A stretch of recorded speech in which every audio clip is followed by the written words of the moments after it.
नमस्कार, स्वागत है आप सभी का इंडिया सुपरफास्ट में। आपके साथ मैं अंजलि झा। तो चलिए बुलेटिन की शुरुआत करते हैं बड़ी खबर के साथ। कांग्रेस के नेता ने एक बार फिर विवादित बयान दिया। मणिशंकर अय्यर का पाक प्रेम जागा है।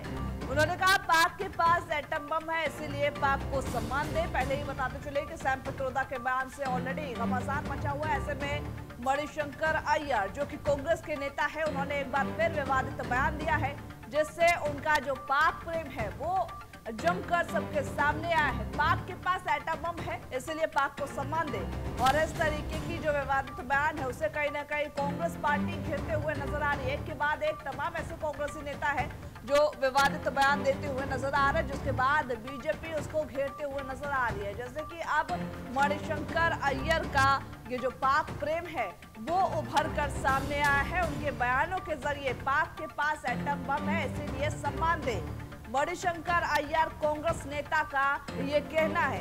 इस पर ज्यादा जानकारी देने के लिए हमारे साथ हमारे पॉलिटिकल एडिटर कुंवर अभिषेक जुड़ चुके हैं। कुंवर, पहले तो मैं आपसे यह जानना चाहूंगी, कांग्रेस नेता का जो ये बयान सामने आया है, पाक प्रेम जो सामने आया है, किस तरीके से आप इसको देखते हैं? निश्चित तौर पर देखिए अंजलि, ये वही सैम पित्रोदा के बाद बयान के बाद अब ये नया बयान का बम फोड़ा है मणिशंकर अय्यर। और ये वही मणिशंकर अय्यर है जिन्होंने पाकिस्तान में जाकर ये गुहार लगाई थी कि आप प्रधानमंत्री मोदी को और भारतीय जनता पार्टी की सरकार हटाने में हमारी मदद कीजिए। उस पर भी विवाद हुआ। अब ये नया बयान पाकिस्तान के एटम बम की क्षमता को लेकर दिया गया है। देखिए मणिशंकर अय्यर पहले, अगर आपको याद हो, 2014 के चुनाव में उन्होंने ही कहा था कि अगर मोदी चाहे वो जाकर भी प्रधानमंत्री नहीं बन सके। उसी के बाद प्रधानमंत्री नरेंद्र मोदी ने चाय पर चर्चा शुरू की थी। अभी नया बयान पाकिस्तान के एटम बम, परमाणु बम को लेकर है। इससे पहले जम्मू कश्मीर के पूर्व मुख्यमंत्री फारूक अब्दुल्ला बयान दे चुके हैं कि पाकिस्तान के पास भी एटम बम है, उससे संभल कर रहना चाहिए।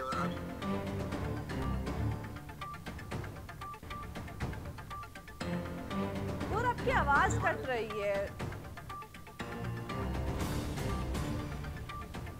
जैसा आपने सुना कि मणिशंकर अय्यर ने एक बार फिर विवादित बयान दिया है। टेक्निकल फॉल्ट की वजह से हम कवरेज नहीं जुड़ पा रहे। एक बार फिर प्रयास करेंगे ताकि उन तक पहुंचा जा सके और ज़्यादा जो जानकारी है वो हम ले सके। तो ऐसे में ये देखा जा रहा है कि लगातार कांग्रेस नेता इस तरीके की बयानबाजी करते हुए नजर आ रहे हैं। एक बार फिर हमारे साथ कुंवर अभिषेक जुड़ चुके हैं। कुंवर, जो आप बात बोल रहे थे उसको कंटिन्यू कीजिए पहले तो। बिल्कुल, देखिए मणिशंकर अय्यर चुनाव से ठीक पहले ऐसा कोई विवादित और विवाद जब हम सुनते हैं जिससे कहीं ना कहीं भारतीय जनता पार्टी को एक एज मिलती है और कांग्रेस की फजीयत होती है। ये कोई पहला मौका नहीं है। 2014 के आम चुनाव में उन्होंने चाय वाले वाला बयान किया। उसके बाद 2019 में मणिशंकर पाकिस्तान में जाकर बयान को लेकर फंसे और एक बार फिर। और ये बयान मुख्यमंत्री जम्मू कश्मीर के पूर्व मुख्यमंत्री देते हैं। निश्चित तौर पर अपने देश को कमतर आंकना, अपने देश की जो सैनिक क्षमता है उस पर सवाल निशान उठाना, और ये कोई पहला मौका नहीं है। हालांकि वो एयर स्ट्राइक के बाद जब भारत ने स्ट्राइक की, उस पर भी विपक्ष ने सबूत मांगे थे, उस पर भी विपक्ष ने सवाल निशान उठाया था। तो निश्चित तौर पर इस तरह की आलोचना से विपक्ष को बचना चाहिए।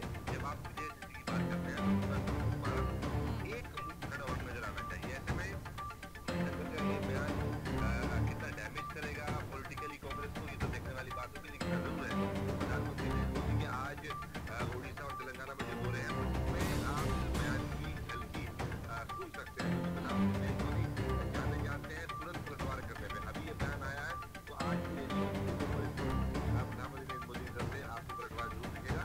और जिस तरीके से पित्रोदा के बयान को लेकर कांग्रेस ने किनारा कर लिया, उनसे इस्तीफा तक ले लिया, इसको भी जहाँ तक मुझे लगता है वो इनका मणिशंकर अय्यर का एक बयान बनाकर सत्ता पर जाने की कोशिश करेगी। लेकिन चुनावी सवाल में सारा खेल परसेप्शन का होता है। रिटर्न परसेप्शन ये कहीं ना कहीं बन रहा है। जिस तरीके से पाकिस्तान के मंत्री, पूर्व मंत्री फवाद खान राहुल गांधी को प्रधानमंत्री बनाने की वकालत कर रहे हैं, कांग्रेस को जिताने की वकालत कर रहे हैं, तो निश्चित तौर पर ये कहीं ना कहीं कांग्रेस के लिए खासतौर से चुनावी सफर में ये एक नेगेटिव पॉइंट जरूर है।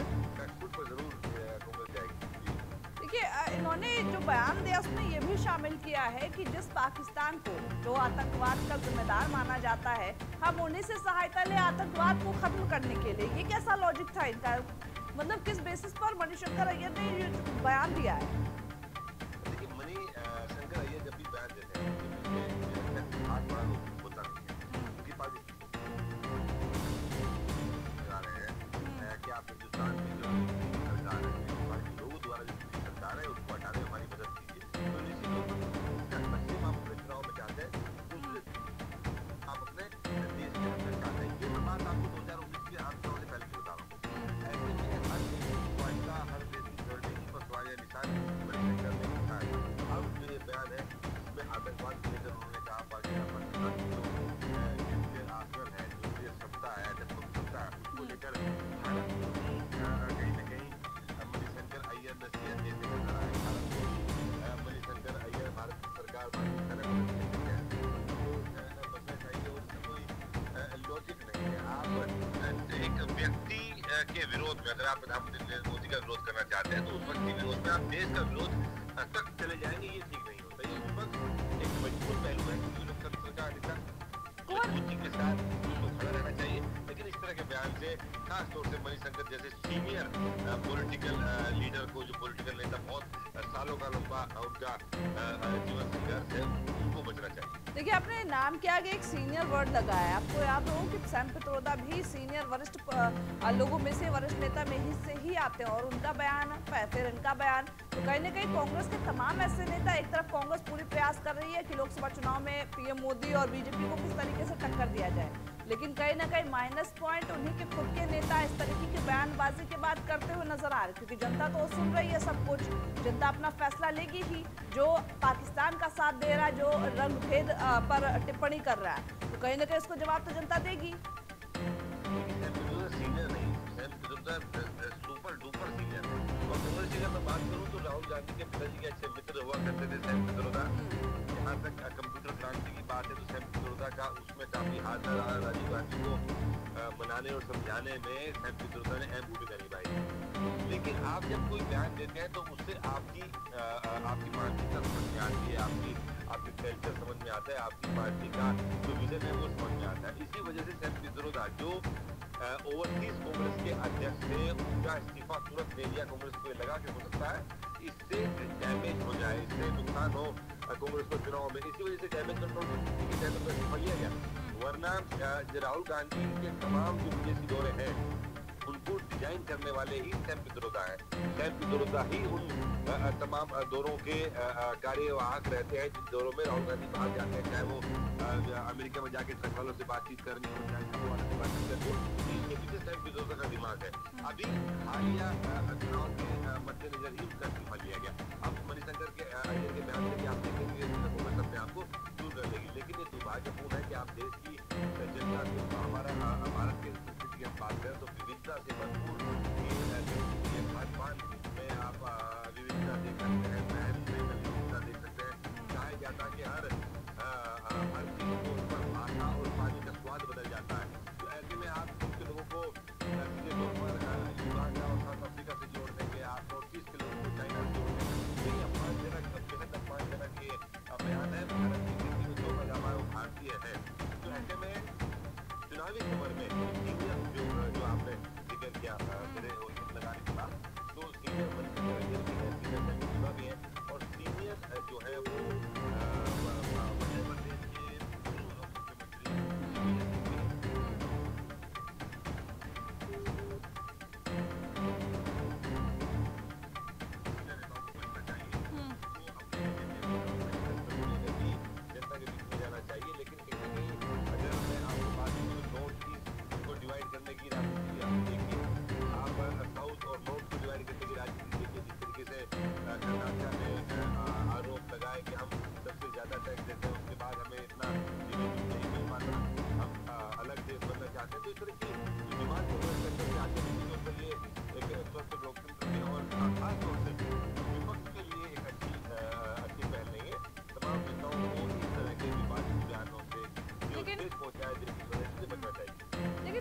सोचने वाली बात यह भी है कि जैसे जैसे चुनाव का, लोकसभा चुनाव का फेज है वो आगे बढ़ते जा रहा है, तमाम ऐसे मुद्दे हैं जो स्टार्टिंग के चुनाव में नहीं थे, लेकिन अब हर फेज में नए मुद्दे हैं, चाहे वो बातों को विवादों को लेकर हो, विवादित बयान को लेकर हो, चाहे वो अलग मुद्दे हो। तो मुद्दे बदलते हुए नजर आ रहे हैं जैसे जैसे चुनाव खत्म होने की ओर बढ़ता जा रहा है। अभी वो देखिए चुनाव की बात करूँ तो जैसे मैंने आपको कहा कि हर मामला और मामले का बाद हो जाता है, ऐसे ही राज्य दर राज्य चुनाव के समीकरण है ऐसे वो बदल जाते हैं। और फिर उत्तर प्रदेश और पंजाब की अगर बात करें तो चुनाव जो हावी है, खासतौर से पंजाब के चुनाव एमएसपी की है, केंद्र सरकार जो मांग कर रही है, सरकार वहाँ के कुछ अलग है,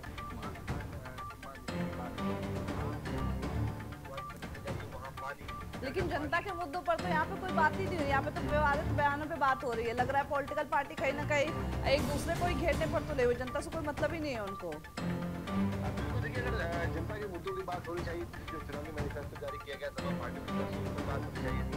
कैसे जो राहुल गांधी ने कहा कि हम 1 लाख रुपए हर जन परिवार की महिला को देंगे, कैसे देंगे, पैसा कहाँ से आएगा, इस पर चर्चा होनी चाहिए थी। बिल्कुल जो भारतीय जनता पार्टी चुनावी मैनिफेस्टो में है उस पर बात होनी चाहिए थी कि 75 साल के हर बुजुर्ग को 5 लाख के इलाज की गारंटी भारतीय जनता पार्टी देने जा रही है, उस पर जिक्र होना चाहिए था। कैसे वो धन आएगा, कैसे धन अर्जित होगा, 5वीं अर्थव्यवस्था से 3री अर्थव्यवस्था कैसे बनाई जाएगी। इनको देखिए कुंवर, अभी तक तो तीसरा फेज खत्म हो चुका है, अभी तक इन मुद्दों पर जिक्र तो नहीं हुआ है। आगे में देखना होगा कि जो और 4 फेज बाकी है उनमें क्या इन मुद्दों पर चर्चा करती है, चाहे वो बीजेपी की बात करे, चाहे वो विपक्षी गठबंधन की बात करे। हालांकि ये जो बयान है वो देखना होगा कि आने वाले दिनों में और कितना खून पकड़ता है और बीजेपी किस तरीके से इसको राहुल गांधी से जोड़ते हुए कांग्रेस को लपेटते हुए नजर आते हैं। बहुत बहुत शुक्रिया आपका हमारे साथ जुड़ने के लिए और ज्यादा जानकारी देने के लिए।